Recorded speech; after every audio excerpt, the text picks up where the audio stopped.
새로운 한 주도 주님의 풍성한 은혜 안에 거하는 그런 한 주가 되기를 축복합니다.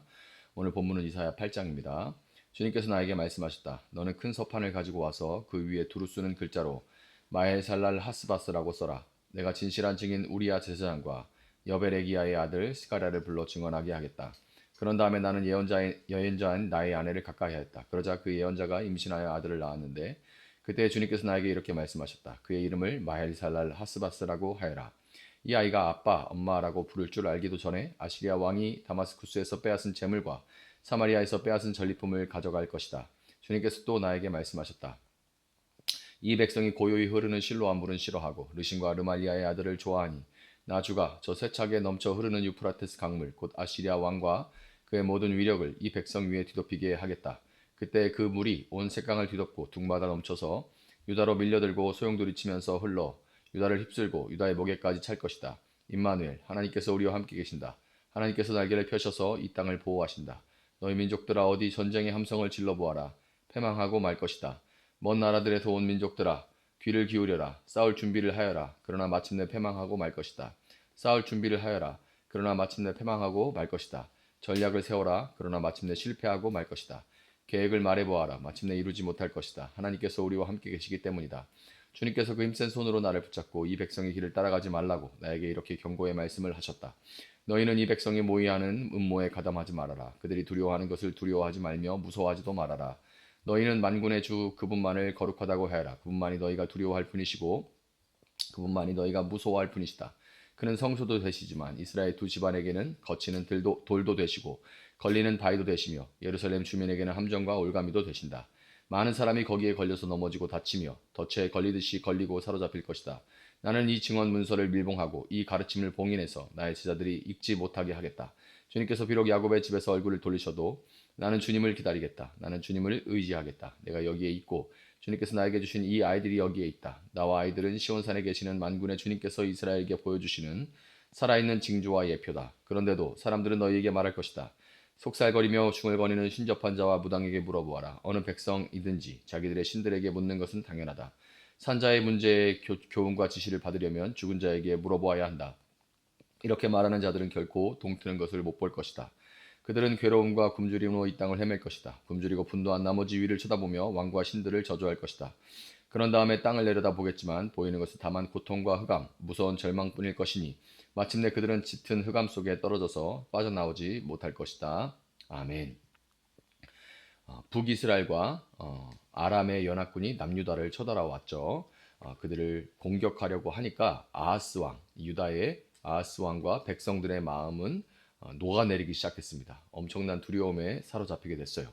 여호와 하나님을 믿는다고 말은 하지만 그리고 그 문화권, 교회 다니는 문화권 안에 믿는 자들의 문화권 안에 살지만 위기가 찾아오니까 그들의 마음은 하나님을 찾기보다 세상 사람들이 가는 길, 강한 이방 나라의 도움을 의지하는 길로 나아갔습니다. 그러나 하나님은 예언자 이사야를 통해서 8절부터 10절에 걸쳐 반복해서 분명하게 말씀하십니다. 임마누엘, 하나님이 우리와 함께 계신다. 하나님께서 날개를 펴셔서 이 땅을 보호하신다. 너희 민족들아 어디 전쟁의 함성을 질러보아라. 패망하고 말 것이다. 싸울 준비를 하여라. 그러나 마침내 패망하고 말 것이다. 계획을 말해봐라. 마침내 이루지 못할 것이다. 왜냐하면 하나님께서 우리와 함께 계시기 때문이다.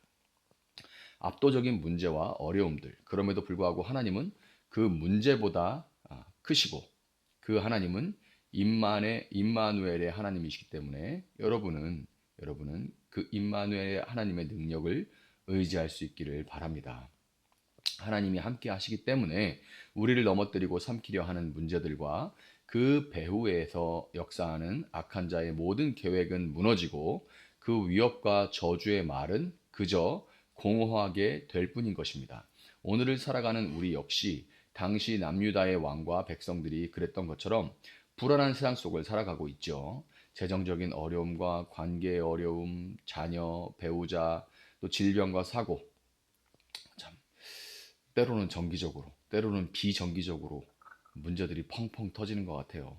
피할 이렇게 평안한 날들이 아무 일도 일어나지 않는 그런 날들이 별로 없는 것 같습니다. 작은 교회인데도 늘 일들이 있어요. 그렇지만 상황과 형편과 처지는 다 다르다고 해도 우리가 붙들어야 할 진리는 단 한 가지라는 그 진리, 그 사실을 여러분 붙드시고 믿으시길 바랍니다. 임마누엘, 임마누엘, 하나님이 우리와 함께 계신다. 아멘. 자, 그렇다면 이 임마누엘의 은혜를 누리려는 사람은 누구입니까? 이 임마누엘의 은혜를 누리려는 사람 누구예요? 바로 남은 자입니다. 예언자 이사야는 16절에서 이렇게 말하죠.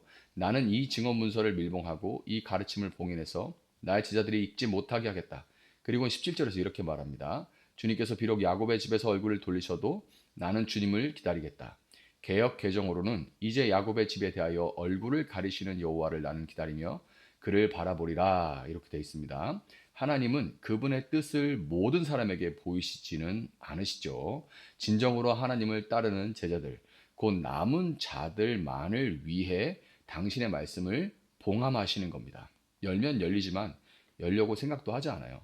남은 자는 하나님이 침묵하시는 듯 보일 때도 그 얼굴을 기다리고 신실하게 바라보는 자들입니다. 여러분 이것은 단순한 신념의 차원이 아니죠.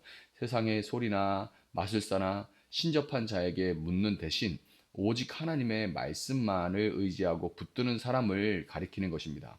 세번역에는 20절이 없지만 20절을 포함한 19절을 제가 한번 읽어볼게요.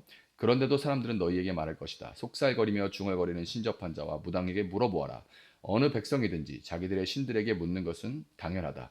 산 자의 문제에 교훈과 지시를 받으려면 죽은 자에게 물어봐야 한다. 이렇게 말하는 자들은 결코 동트는 것을 못 볼 것이다. 결코 동트는 것을 못 볼 것이다. 당시 유다 백성들은 위기 속에 영적인 타락에 빠졌습니다. 그러나 남은 자는 다르죠.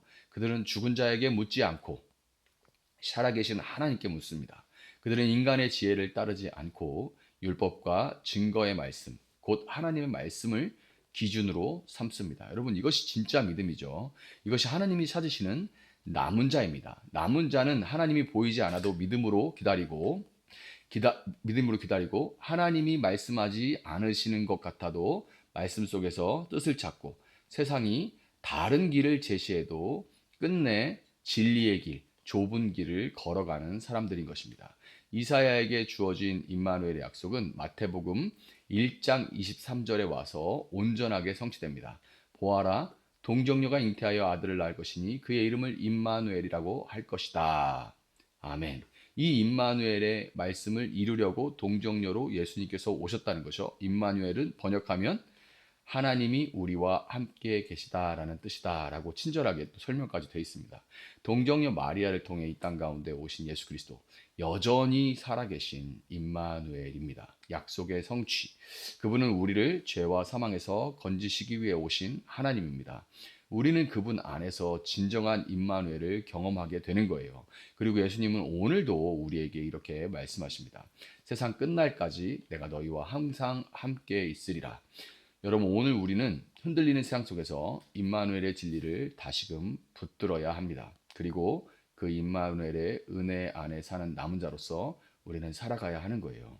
세상의 헛된 소리에 귀 기울이지 마시고 혼란스러울수록 뭐 해보자, 또 어디 가서 물어보자, 누구한테 가보자, 또 누가 이렇다더라 이런 거에 정말 휩쓸리기 쉽죠. 그런 헛소리들에 귀 기울이지 말고 하나님의 말씀만을 더욱 붙들 수 있기를 바랍니다. 우리와 함께 하시는 임마누엘의 은혜로 하나님의 얼굴을 가리시는 것 같은 이때에도 믿음으로 인내함으로써 결국 남은 자를 지키시고 사용하시는 그 하나님의 일하심을 경험할 수 있는 여러분들 될 수 있기를 예수님의 이름으로 축복합니다. 잠시 기도하겠습니다. 사랑하시는 주님 감사합니다. 새로운 한 주를 허락하여 주셔서 감사합니다. 많은 상황들과 정황들, 매일매일 닥쳐오는 문제들 가운데 때로 우리는 멀리 계신 것 같은, 때로는 보이지 않는 하나님, 느껴지지 않는 하나님보다 세상에서 우리가 당장의 손에 쥐는 것들, 쥐어질 수 있는 것들, 눈에 보이는 것들을 우리가 의지하고 그것들을 붙들고자 합니다. 그러나 하나님, 그런 것들을 의지하는 것은 결국 불타는 지팡이를, 불타는 갈대를 붙잡는 것과 마찬가지입니다. 영원하신 하나님, 우리와 함께 하시는 임마누엘의 약속대로 그 하나님을 붙들고 오늘 하루를 또한 살아내고 인내하며 결국 하나님께서 우리를 붙드시고 하나님에 의해서 우리가 사용당하는 그 은혜를 누릴 수 있는 저희들 될 수 있도록 주님 함께하여 주시기를 원합니다. 감사하며 예수님의 이름으로 기도합니다. 아멘. 오늘 주신 말씀 붙들고 계속해서 기도합니다.